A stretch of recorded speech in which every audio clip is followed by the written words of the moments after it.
আজকে আমরা আলোচনা করব স্বরসন্ধি নিয়ে। প্রথমে বলি আসলে স্বরসন্ধি জিনিসটা কি।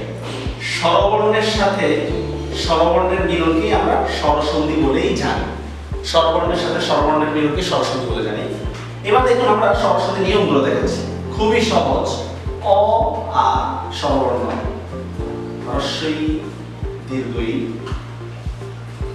হ্রস্ব দীর্ঘ। দেখুন স্বরে অ এবং স্বরে আ এর মধ্যে বড় অক্ষর কোনটা? স্বরে আ। হ্রস্ব এবং দীর্ঘ এর মধ্যে বড় অক্ষর কোনটা? দীর্ঘই। হ্রস্ব এবং দীর্ঘ এর মধ্যে বড় অক্ষর দীর্ঘ। তার মানে হচ্ছে বড় আর ছোটর মধ্যে যখন মারামারি হবে তখন কিন্তু বড়রাই জিতবে, এটাই স্বাভাবিক। তো দেখুন আমরা এই অ আ আ ও সংক্রান্ত যত কিছুই পাবো না কেন সেখানে সব জায়গায় স্বরে আ হবে। যেমন দেখুন আপনি নরাদম, নর প্লাস অধম। দেখুন নর, রর মধ্যে কিন্তু একটা অ উচ্চারণ রয়েছে আর অধমের মধ্যে অ আছে। তাহলে এই অ আর এই অ মিলে স্বরে আ হবে। তাহলে আমরা কিভাবে লিখতে পারি? নরাধম।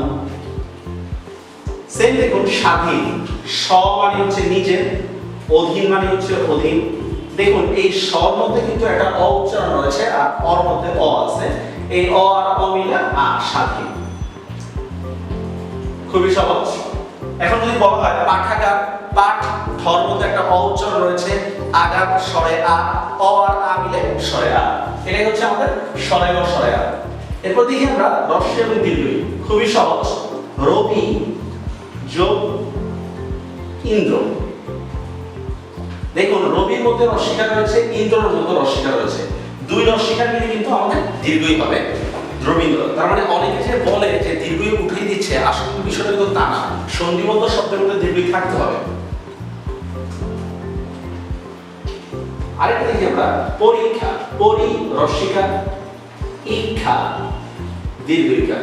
তাহলে এটা কিন্তু দীর্ঘ দেওয়া হবে পরীক্ষা। সেম হ্রস্ব এবং দীর্ঘের মতো যদি বলি কটূক্তি, কটু হ্রস্বকার, উক্তি হ্রস্বকার। দুই হ্রস্বকার মিলে কিন্তু হবে দীর্ঘকার। কটূক্তি। যদি বলে মরুদ্যান, তাহলে মরুদ্যানের সঠিক মানটা কিন্তু এভাবে হবে মরুদ্যান। তাহলে এই নিয়মটা বোঝা গেছে নিশ্চয়ই। অ আ স্বরে আ হবে, হ্রস্ব এবং দীর্ঘই দীর্ঘই হবে, হ্রস্ব এবং দীর্ঘ দীর্ঘ হবে। এবার আমরা বাকি একটু এখন যে নিয়মগুলো পড়বো সেটা তুলনামূলক একটু কঠিন। যেমন দেখুন রস্বী, রস্বী বলতে ই উচ্চারণ প্লাস অন্য স্বরধ্বনি। এক্ষেত্রে হয় জ বলা হবে অথবা জ। জ বলা হয় সাধারণত সব ক্ষেত্রে জ বলা হয়, আর জ হয় যদি র ব্যবহার হয়। আমরা এইভাবে একটা জিনিস দেখি, যদি কোনো শব্দের মধ্যে জর উপর রেফ থাকে তাহলে শব্দের প্রথম অংশে র রস্বীকার হবে, পরের অংশে জর সাথে যে স্বরবর্ণটা আছে সেটাই উচ্চারণ হবে। যেমন পর্যায়, এখানে দেখুন জর সাথে রেফ আছে, তার মানে আমাকে শব্দের প্রথম অংশে র রস্বীকার আনতে হবে। পরি, পরি, আর জর সাথে স্বরে আ উচ্চারণ আছে, এই কারণে স্বরে আয়, আয়, পরি যোগ আয়, এটাই হচ্ছে পর্যায়। এখন প্রশ্ন হচ্ছে অন্তস্থীয় জ কোথায়? অন্তস্থীয় জ কোথায়? তাহলে দেখুন অন্তস্থীয় জটা কিন্তু এমনি তৈরি হচ্ছে কিন্তু। আবার দেখি আমরা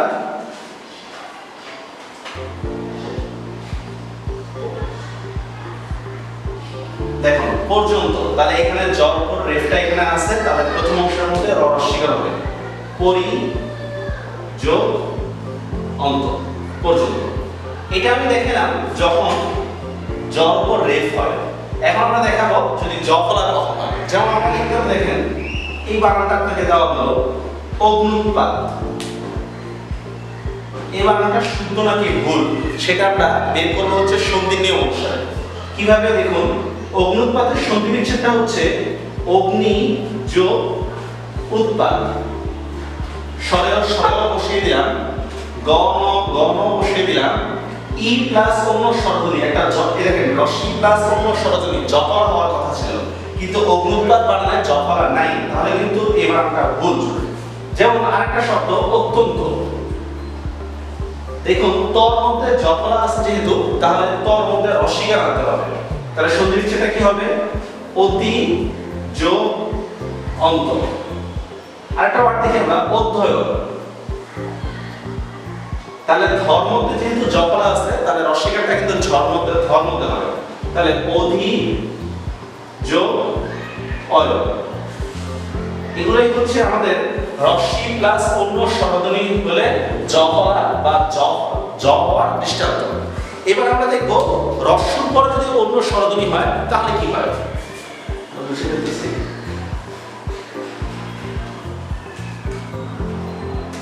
রস্যউ বা উ ধ্বনি প্লাস অন্য স্বরধ্বনি, অন্য স্বর ইজ ইকুয়াল টু বফলা বা ব। বর উপর রেফ হবে। যদি কখনো এই র থাকলে হয় বর উপর রেফ হয়। যদি কখনো বর উপর রেফ থাকে তাহলে আপনাকে কিন্তু প্রথম অংশের মধ্যে র রস্যকার আনতে হবে, যেভাবে জফলার মধ্যে ছিল। পরে জর সাথে যে স্বরবর্ণটা থাকে ওইটি আমাদের লিখতে হবে। এক্সাম্পল, যেমন আমি লিখলাম তন্নি। দেখুন তন্নির মধ্যে একটা বফলা আছে, যেহেতু বফলা আছে তাহলে প্রথম অংশের মধ্যে কিন্তু আমাকে রস্যকার আনতে হবে। তাহলে বফলাটা কিসের মধ্যে আছে? নর মধ্যে আছে। রস্যকারটা কিসের মধ্যে হবে? নর মধ্যেই হবে। দেখুন তনু প্লাস বফলা কিন্তু লিখবো না, বফলার পরে কোন স্বরবর্ণটা আছে? দীর্ঘ ই। এটাই হচ্ছে তন্নি। আরেকটা ওয়ার্ড দেখি আমরা, বর্বর। বর উপর রেফ পাওয়া গেছে, তাহলে প্রথম অংশে কি আনতে হবে? র রস্যকার আনতে হবে। তাহলে কি হবে বলেন? বরু প্লাস ব লিখতে পারবো না, বর সাথে যে স্বরবর্ণটা আছে ওটা লিখতে হবে, বরু প্লাস অ। যেমন আমাদের সহজ একটা एग्जांपल ছিল স্বাগত। কিভাবে হবে? যেহেতু সম নিচে বফলাটা আছে তাহলে রস্যকারটা একটু স্বর মধ্যে হবে, সু যোগ আগত। এই হচ্ছে রস্যু বা রস্যির সাথে অন্য স্বরধ্বনি আসলে তার নিয়ম। আমাদের ভিডিও সম্পর্কে কোনো কমেন্ট থাকলে জানাবেন, আর লাইক কমেন্ট সাবস্ক্রাইব করে আমাদের পাশে থাকবেন।